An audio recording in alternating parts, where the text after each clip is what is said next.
Hey y'all, welcome to Crystal's Den. I'm Crystal and I'm so happy that you're here with me today.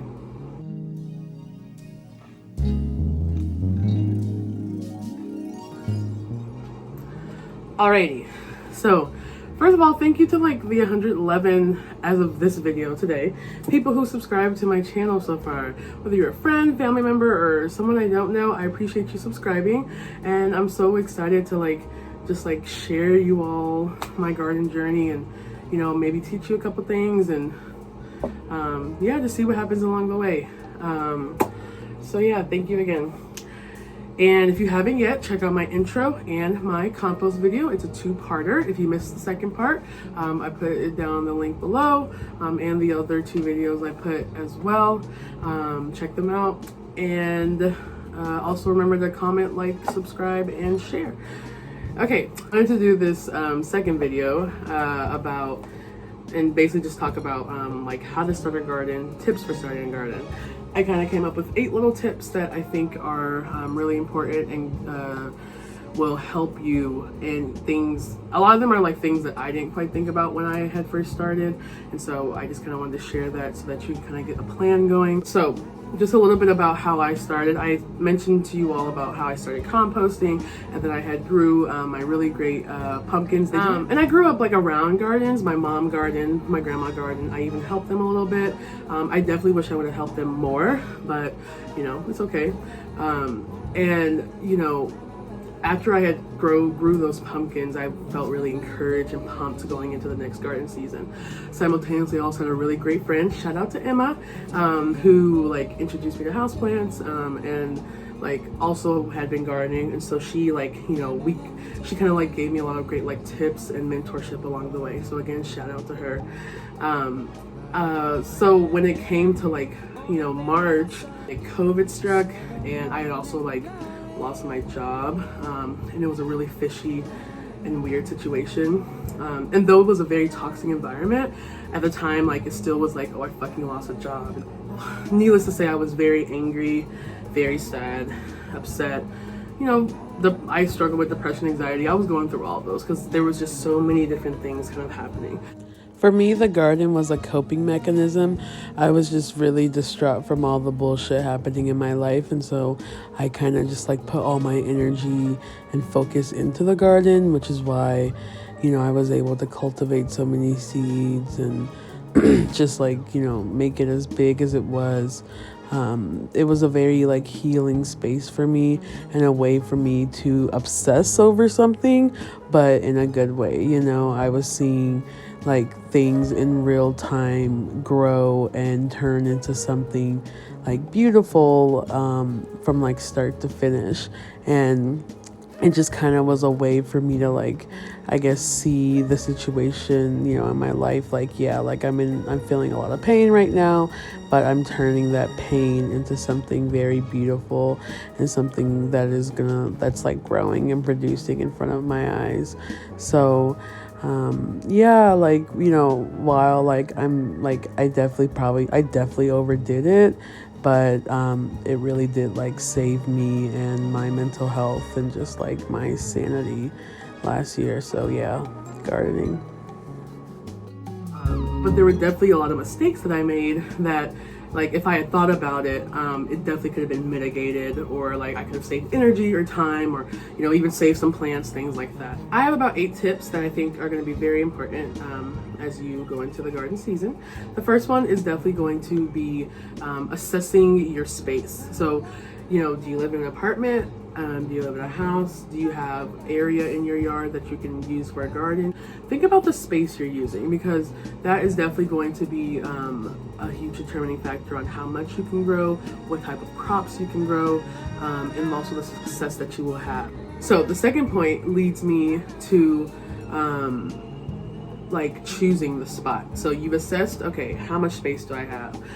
For me, since I live in a house, and my grandma had garden here, so she had a front flower bed, and a side flower bed that was already like, you know, ready to, I could put stuff there. But then I also had a big, you know, I had a backyard that I could use too. A mistake I made was not checking where the sun was and how much, like, and like letting that correlate with how much sun my plant needed. So an example, when I was first starting out, I went to my local seed store and they had Roma tomato plants. And so I bought them, it was like a little thing of 6. And I went ahead and planted them in my eastern flower bed. They were there for a few months and they just weren't really growing. But then of course, you know, the seed packet, my friends, people, internet, you know, they says they need full sun. But when I had started to observe that area was not getting full sun. It had got morning sun, but then like towards like, you know, 2, 3, the sun is the shade, you know, and that's not going to be good for my tomato plants. So like, I remember like looking it up and like even like texting Emma, be like, can I like dig this shit up, like, and move it? And like, you know, it was more of like a 50, like if I moved it, it could die, but if I left it there, it wasn't gonna like be successful either. So I went ahead and dug up, like I tried to go as deep as I could so I could get under the roots, and I moved it out into my backyard where like the sun is there all fucking day. So, and it ended up being successful. I got tomatoes all summer, hella salsa, it was lit. But like if I had to move them, I wouldn't have gotten as much as I had, I wouldn't have gotten as much as I like had wanted to get. So definitely think about like, if you're like, how the fuck, like observe, like take a day and just like peek out your head and just see like, you know, because you already assessed your space, you're choosing the spot. So the spot you're choosing, look and see like how long the sun is there. If you're like, damn, the sun's been there all day, bitch, that's gonna be perfect for your garden. Sorry, I'm not calling you a bitch. Yeah, definitely not calling you a bitch. It's just how I be talking with my friends. But anyway, yeah, like, if you see the sun is there all day, that's going to be perfect. The more sun, the more energy our plants can get. And then that's going to lead me to my next point, which is choosing the like products that you want to grow. So again, most vegetables are going to need anywhere from like 3 to 8 hours of sun. So again, you know, you're going to think about like, you know, determining how much sun you have access to will determine what kind of vegetables you get. You also want to think about like where you live. So I'm going to link a site below that will tell you which zone you live in. So the US is divided up by zones, and the zones determine based on your temperature and the type of weather you have, like what you can grow in your area. If you have access to sun all day, you're gonna be able to get those like warmer weather crops, or those crops that need a lot of sun to thrive. So like tomatoes, okra, peppers, squash, pumpkins, watermelon, things like that. I will say with the squash, watermelon, and pumpkins, they are viney, so they will go all over. Also, like, say you don't have access to a lot of sun, there's definitely like our cooler weather crops slash like crops that don't need like as much, like, you know, the full 6 to 8 hours of sun. They're the ones you're supposed to start in like early spring. So like cilantro, are like green leafy greens, lettuce, I believe cabbage too. And also just read up on the seed packet. The seed packet will tell you full sun 6+ hours, or part sun, or partial shade. Like, it'll tell you like what it needs. So those are things to think about. Also, in terms of choosing your vegetables, think about like realistically what you're gonna eat, and like, or slash what you want to like give away. I have no desire to grow kale, so I'm not going to grow that. But like, I will grow a bunch of squashes and watermelon and okra and, you know, tomatoes and all of that, because I like to eat it and my family likes to eat it. Another thing in terms of like deciding your crops, I want to encourage you to like think about doing companion planting. So that is something I did last year and I really like it. I'm going to continue to do it like probably all the time. Companion planting essentially is planting plants together that like each other and benefit from each other, and can help each other, and keeping plants that don't help each other away. So some type of companion plant that I did was, I had read that like tomato and basil work well together because they can increase the taste for each other. Having lemon balm, I had lemon balm in my garden, and the lemon balm helps keep away like pests. And I also did a squash and jalapeno method because I had read that the jalapenos will stop squash bugs from coming, because like their roots and just like jalapenos are spicy as hell. So like, and I kind of assumed I would get squash bugs because my shit was a little wild, but it was okay. So, and I think that companion plant helped. And like marigolds are supposed to be good with keeping away pests, and like a plethora of other like great combinations. So I'm also gonna link some companion planting ideas, and I'll also link the book that I got. Oh, another good one is the Three Sisters. So that's the squash, beans, and corn. That's like an old Native American tradition. And I didn't try that last year, but I do want to try it this year. And those help each other because like the beans give nitrogen, the squash binds, so it gives like ground layer to retain moisture in the soil. And then because the corn stalk grows up, the beans grow around it, and it helps give it some stability. And I was just like, when I read that, I was like, yeah, I'm doing that, because my corn died last year because I didn't stake it down or anything. So I definitely, and I put it next to some squash, and it was so cute because it did go through. The squash went through it, but if I had had the beans, we would have been out of this world, y'all. So I'm definitely trying that this year, and I definitely recommend that for you. And last thing I'll recommend, I know this part is a little long, but last thing I recommend in terms of picking your crops is also picking pollinators. You know, when like this whole cycle of it all, like you need the bees, and you need them to bring, you know, the pollen and put it in the plant, and you know, do all that shit, make the babies, get the fruits, all that stuff. A couple good examples: sunflowers, echinacea, the coneflower, daisies. Those are all going to be really great options here. Okay, side note, I do have this snake plant that I want to repot, so I'm going to do this while I'm talking to you. I will be doing like good house plants for beginners video, so stay tuned for that. Okay, anyway, the fourth thing is going to be your medium for growing. So where are you going to grow this stuff? If you have a spot in your yard, like, are you going to put raised beds? You trying to do a container garden? You trying to put that shit straight up in the ground? Like, what you trying to do? I did a little bit of both. Since I had those front and side flower beds, once I de-weeded it, I put stuff straight in the ground. Whereas my backyard, it was just full of like basically covered in grass. But I knew that was going to be a very like secure area for me to like put my stuff. And so I decided, okay, I'm going to essentially like, okay, I started off by digging up the grass. Y'all, that was some back bacon work. So I was like, okay, this is not the best. And so I ended up putting down cardboard, because cardboard is compostable and breaks down. It's one of our brown materials. So it has a lot of great carbon in it. And it also is a way to like kill the grass underneath. I didn't want the grass to be alive because I didn't want to choke up my plants, and like essentially I want to be able to use my backyard as a garden. And so I would put down the cardboard, and then I use pallets. So the pallets are essentially going to be like, you know, the pallets you get, like you can see them anywhere. Pallets were good. They're only gonna my mom has a saw, because she's like super handy. And so I was able to use, she was able to like saw the pallet for me and like have like an open space, just because like, you know, with pallets, they have slits, and I just wasn't really sure like how well the roots would be able to go. The pallets are good if you have like, if it's like, you know, lettuce or herbs. Pallets are great even like with the slits, because they don't like, their roots don't grow as deep, and like they can successfully grow in those. And I've seen those like on Pinterest and YouTube and all that, you know, all that shit. But like for like the stuff I wanted to grow, like the bigger stuff, I was like, oh, I'd rather just like cut them. So I was able to cut them, and that was just one way. I like that way because, you know, it was a way to repurpose. I got them for free, because like you can find them pretty much like near any like place, like whether it be a school or a business that like gets what's it called, deliveries. You can always find pallets. And then like there's just different raised beds ideas. Like, you know, you can make one, or you can, you know, even buy one, whatever floats your boat. The container idea is essentially just getting a container and planting your stuff planting your vegetables in there, like that. So it could be like a big Tupperware container, a trash can, just something big enough to where like, you know, it can develop its roots. And then also make sure you like poke holes at the bottom so that it can get really good drainage. Or you're like, my ground is fertile, I'm putting this shit straight in the ground. If you know it's fertile, do that. But if not, or you don't really know like much about like the healthiness of your soil, I would just maybe steer away from that, like until you can like work that area and make it like nice and nutritious. I was gonna repot this, but I don't, it's kind of hard for me to talk and do shit at the same time. I don't know why I thought I could do that. I'm gonna try it though. We'll see. We'll see if I can. We'll see if how it progresses as we go.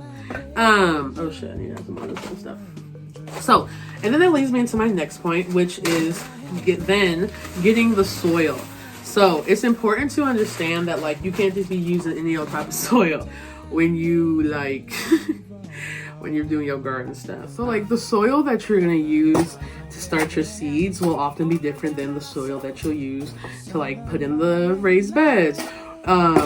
And then also there's indoor soil, indoor potting soil, then outdoor soil. And then there's like, you know, soil enhancers that are just a bunch of like nutritious material, but they can't necessarily like sustain, you know, the growth of a like vegetable. So what is my recommendation to you?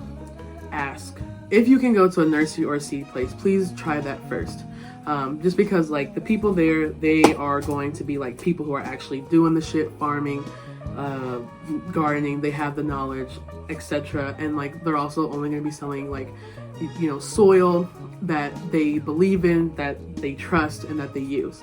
And so they're oh my god, we're really stabbing this shit. So like there's a local seed place here.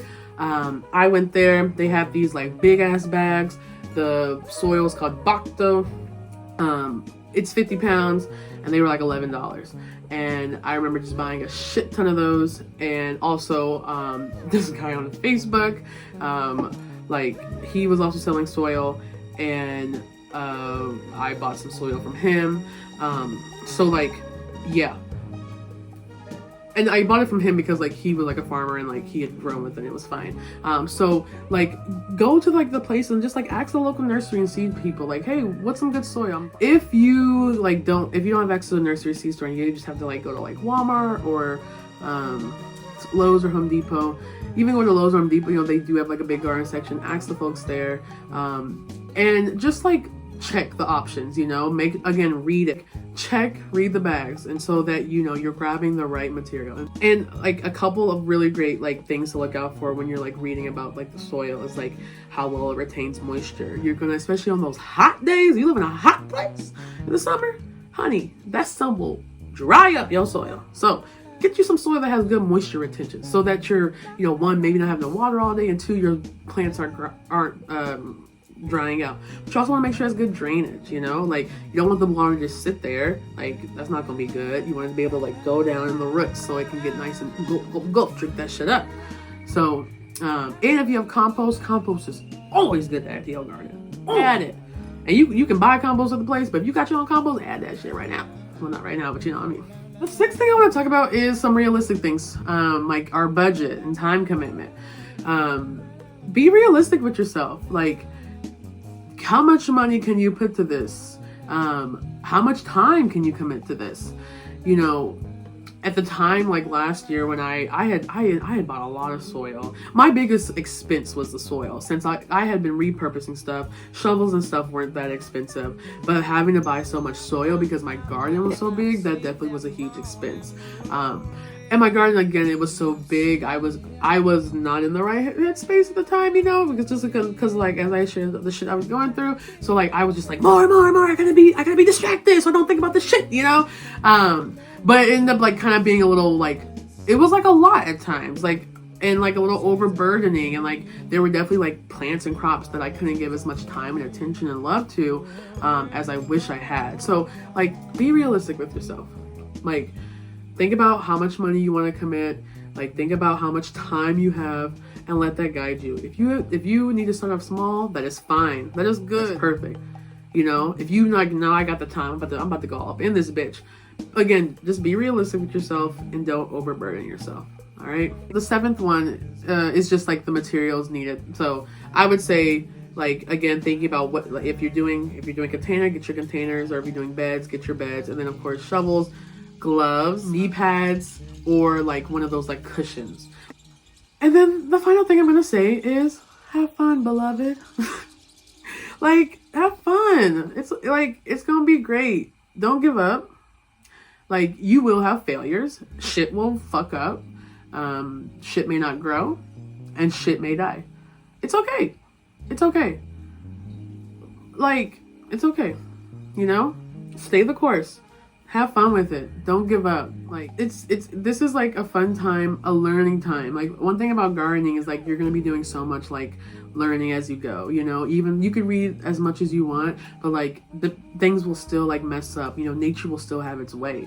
You know, like last year my corn died.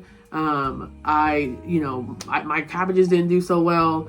I only got one good watermelon, you know, so like there's definitely areas for improvement, you know, like, and it's okay. This is a learning time. This is something that you're not just going to be doing once, but you're going to continually be doing, hopefully. So, you know, use this time just to like, you know, get acclimated and like, you know, get familiar with like, you know, the space you have, nature, you know, be like strong in your power, and you're like, don't think of yourself like, oh, I can't grow nothing, I can't do. Think of like, I can grow stuff.